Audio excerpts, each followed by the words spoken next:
When we think about the month of Tishrei, I think a lot of us have conflicted emotions. On the one hand, we start with Rosh Hashanah, Yom Kippur, the Yomim Noraim, the days of awe, fear, pachad in front of HaKadosh Baruch Hu.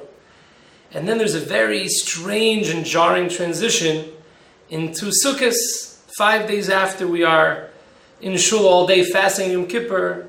We're sitting in the Sukkah, rejoicing, eating, drinking, and fulfilling the mitzvah of Simcha. Not only is it Simcha, the Torah says about Sukkot, Vayiso Ach Sameach, that Sukkot is the pinnacle, the ultimate Simcha that we have on the Jewish calendar. How could it be that we have awe, fear, trembling in front of HaKadosh Baruch Hu, and then just a mere few days later on the calendar, days of rejoicing, Simchas Beis HaShoeva, eating, celebrating, Simchas Torah, Hakafos. It seems totally unrelated and clashes and is emotionally very challenging. How do we transition from one to the other? And I think that understanding that there's a clash between the Yom Noraim and Sukkot is actually a fundamental mistake.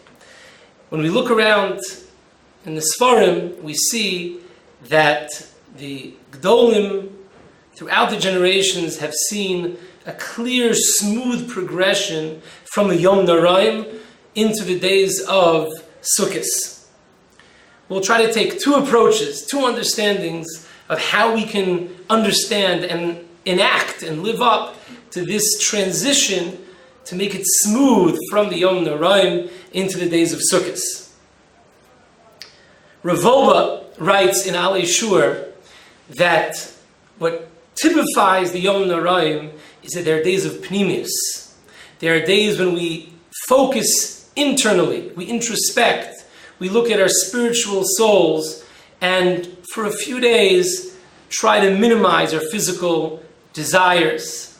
The pinnacle of that, of course, is on Yom Kippur, when we fast, we don't eat, we don't drink, we take our physical bodies, push them aside, and to some level become angelic, almost like malachim. We're focusing on our souls, on our pnimius. Rav Beiser writes that Sukkot is exactly the same thing. We go back home after Yom Kippur, but we don't go home. We go into a diras arai, into a temporary dwelling, not into a diras keva. We go into the sukkah with its flimsy walls, with its roof made of schach, with the sun and the moon peeking through, with the raindrops falling through, and we realize that our physicality is still meant to be minimized.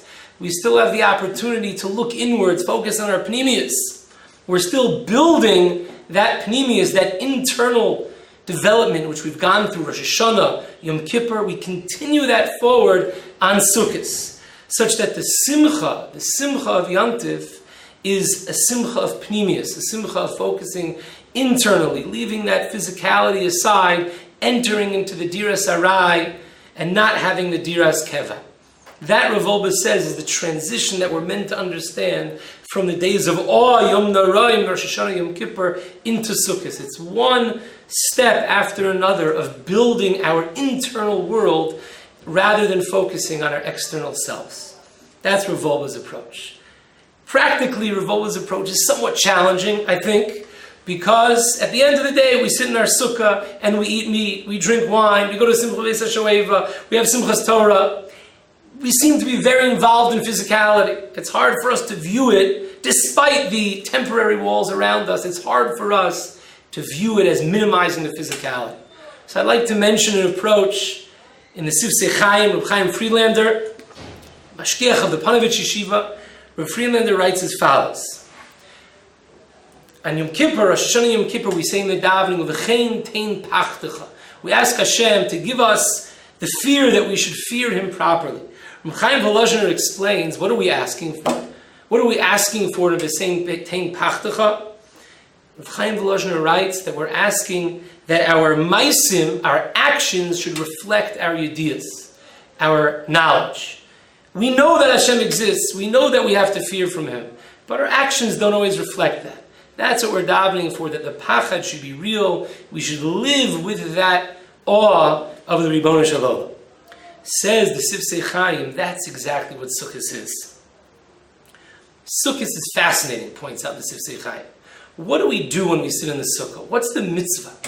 All the mitzvahs of sitting in the sukkah are mundane activities. We eat in the sukkah, we drink in the sukkah, we sleep in the sukkah. Things that we do anyway. There's nothing special about eating or drinking. There's nothing special about sleeping. There's even a mitzvah just to spend time there. If you're going to learn in a sukkah. If you're going to shmooze in a sukkah. It's all mundane, daily things that you would do anyway. But that's the point. The mitzvah of sukkahs takes that mundane reality and it makes it into a mitzvah. Now, that eating, that sleeping, that drinking, that is now an act of mitzvah. We are taking our actions, the very physical actions which make up our daily lives, and we're putting it in line with our ideas. We're making it into a mitzvah. We fear Hashem, we love Hashem, and now we're taking our daily activities and saying, this is for Hashem. It's a mitzvah. We're going to eat in the sukkah. We're going to drink in the sukkah, sleep in the sukkah, do all those mitzvahs for HaKadosh Baruch Hu. That, Reb Chaim Friedlander says, that's the unique nature of the mitzvah of sukkah. It doesn't diminish the physical world. What it does is it takes the physical world and puts it in the right perspective. It turns it into emtsoi, into a medium for us to serve Hashem, rather than an end in and of itself. And thus, we have another aspect of understanding the smooth transition from the Yom Noraim into the holiday of Sukkot, the Simcha of Sukkot. The transition is not a juxtaposition which is jarring or a clash, just the opposite. We're building on the lessons of the Yom Noraim. We're building on the spiritual gains that we've made, and we're taking that focus on the Ribono Shel Olam, on orienting our lives around the Ribono Shel Olam. But instead of ceasing and desisting from physicality, instead of cutting it off as we do on Yom Kippur, now we go back to physicality, but we say, we know what we're doing it for. We know why we're involved in the physical world. We're doing it for the Ribono Shel Olam. It's an emtsoi. It's a medium to serve Hashem. So now we go back to the eating. We go back to the drinking, to the sleeping, to the simcha. Yes, va'isa ach sameach.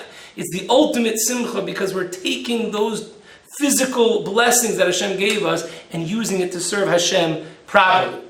So we have two approaches which I think we can take with us this month of Tishrei, rather than sensing a clash and an emotional pain of going from awe and fear, suddenly being thrown into extreme joy, and we feel torn. We don't know what we're supposed to feel. The answer is no. We're supposed to feel the same. It's the simcha, the pnimius, the internal focus, as Rav Oba told us, focusing on our neshamas that we should take with us into the Diras Arai and realize that the world is, after all, fleeting, temporal, and not worth investing everything in, focusing on our souls.